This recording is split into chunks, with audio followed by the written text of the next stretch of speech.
Hello, my name is Kerry Arth, and today we are going to talk about the new female Commissar model, Severina Raine. And I'll be honest, when I first saw this, I was like, oh, that's quite good, I like that. And then I actually looked at the various reactions to it, and it's weirdly divisive, this model, in several ways. And it's one of those things where I think I can genuinely and honestly say that I can kind of see where literally well, not literally everyone, but where most people are coming from with regards to why they like it, why they don't like it, why they don't understand why it's this particular thing. I just finished watching the video that Mackie did, the Outer Circle, and to be honest, there's some, he brings up some good arguments, and yet at the same time, I find myself liking this model and also seeing why other people wouldn't. The first thing that I think is probably fairly important to get out of the way is that there is a good number of people who I've seen basically saying, why this character? There are so many other characters that Games Workshop could do. There's so many standout female characters in just 40k as a whole. Why this particular character? She's relatively unknown. I mean, she's been in short stories. She's going to be the lead in a new novel, Honourbound, which kind of answers the question for itself. I think it's a combination of things. It is the fact that essentially it is not tricky to make a kind of special character Commissar, so to speak. And Imperial Guard is one of those armies whereby you can introduce female models with relatively little difficulty, I'd suggest. I mean, when the question of female models in Warhammer 40k comes up, one of the prime examples as to, I guess, areas where Games Workshop are kind of missing it, missing the point slightly, is Imperial Guard. I mean, it's the one that I jump to the most often when it comes to actually just producing more female models for 40k. It's the men and women of the Imperial Guard, and yet we don't have any women in the Imperial Guard if you look at the sprues. There is just nothing going on there. That is clearly an oversight that's rooted in the past, but has never really been changed.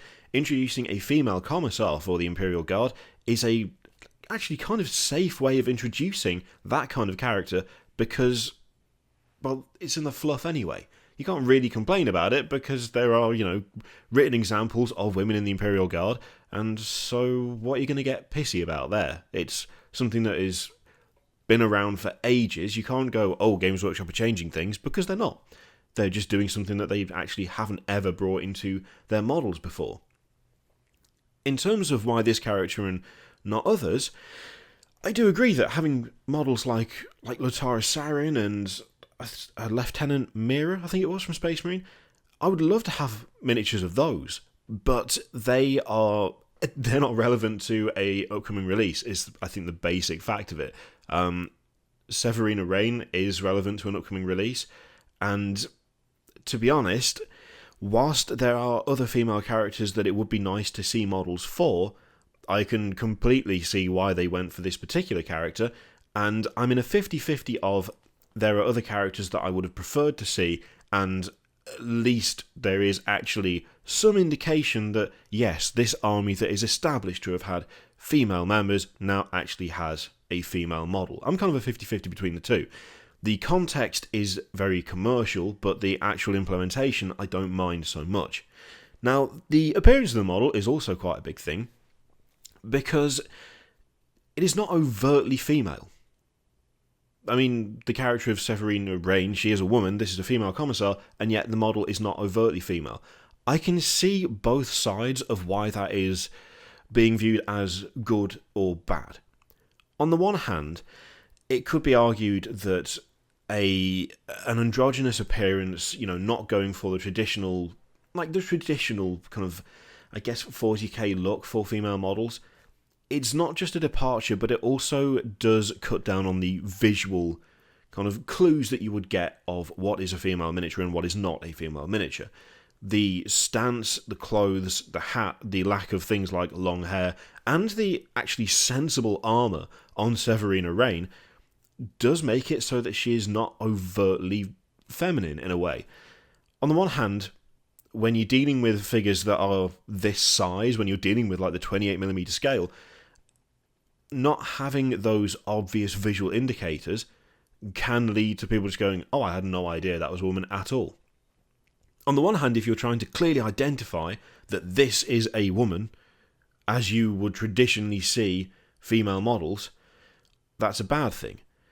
If you're just trying to identify this as a commissar who happens to be a woman, it's a good thing. I think it depends on what angle you approach it from. I think it depends on whether you're looking at it from the point of view of, I want overtly, obviously feminine models so that I know that they are female, or I want models that are, that adhere to the dress code, to the, the general, the general attitude of whatever that model is, that just happen to be female. I kind of approach it from that side of things. I really like this Severina Raine model because she is just dressed like a commissar. Yes, that does cut down on the visual impact, that does cut down on the obvious feminine qualities that you might expect from, that you'd be, I think, conditioned to expect from seeing things like previous female Inquisitor models, when you look at the female assassin, when you look at the Sisters of Battle, when you look at the Sisters of Silence. There is a proven track record when it comes to Games Workshop of, you can definitely tell these are female models. That's not the case for Severina Raine, but I like that it's not the case for Severina Raine, because to me, there is a function over form approach to this model that a lot of the other female models in the 40k range are distinctly lacking. Now, whether that is something that is down purely to design choice, or whether it's something fluff related, I mean, in a way, I'm not entirely sure whether I care as to what the overall thinking behind it was. To me, it's a model whereby the rank is first, the responsibility is first, and the fact that she's a woman is, I'm not going to say irrelevant, but it's like secondary to what she is in terms of her position, in terms of the kind of power that she holds. I like the fact that she has functional armor, as Micah pointed out, as functional as a breastplate is going to be in Warhammer 40,000. I like the fact that it is just a breastplate. It's not overtly shaped. It's not kind of designed to present a particular image. It's just a piece of armor.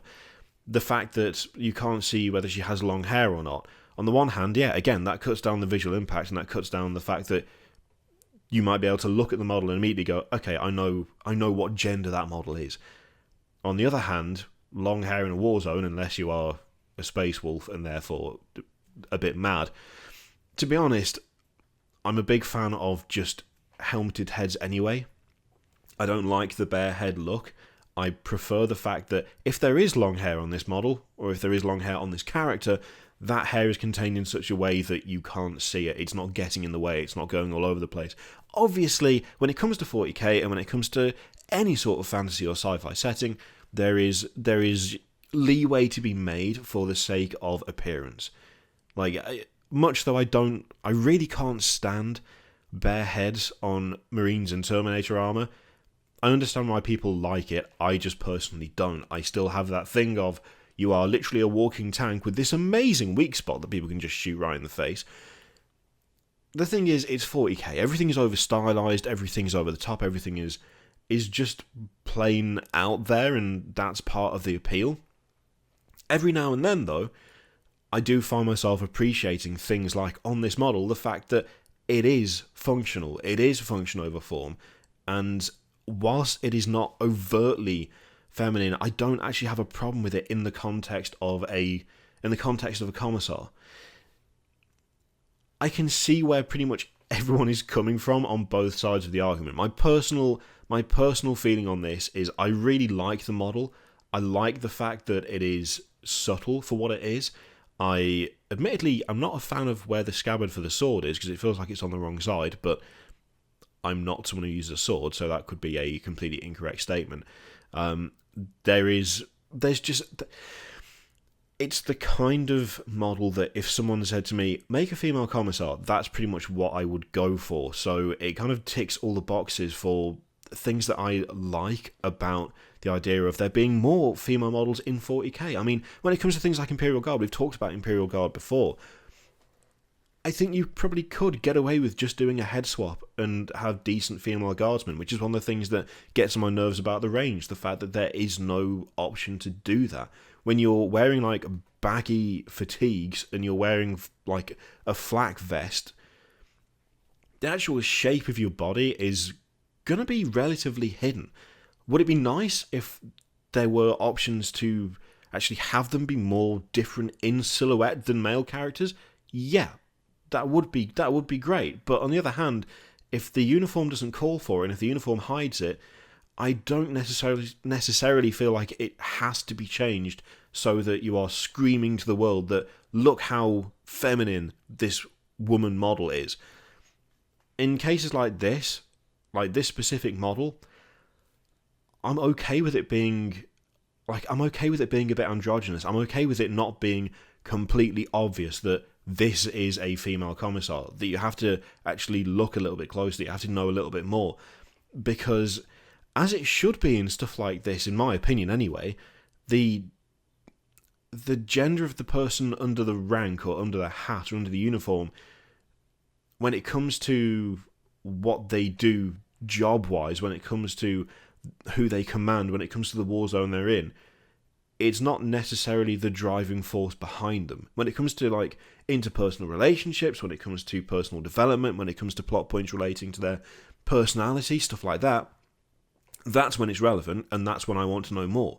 When it's directing guardsmen into a line of orcs, the person who is giving that order, the person who is forcing their troops onwards, in that given situation, the fact that they're a man or a woman is kind of irrelevant. It's only relevant when it becomes relevant, and at that point, it's not. In the case of this model, yeah, Severina Raine is a woman, but she's also a commissar, and this model is a commissar that happens to be a woman. It is not a overly feminine thing whereby it's completely obvious to all. You are dealing with a female commissar, not a male commissar, because that shouldn't make a difference. And I feel like whether they intended that to be kind of the driving force behind this model or not, that's how it presents itself to me. So yeah, I can see where the disagreements come in. I can see why you'd want models of, you know, more widely known and more widely beloved characters. I can see why you'd want models that are more overtly feminine, that are more obviously female. But by the same token, I completely get why they've made this one, and I like the fact that it is not as out there, it is not as obvious, it is not as in your face as like Sisters of Battle or Sisters of Silence or, you know, like female Inquisitor models that we've had in the past.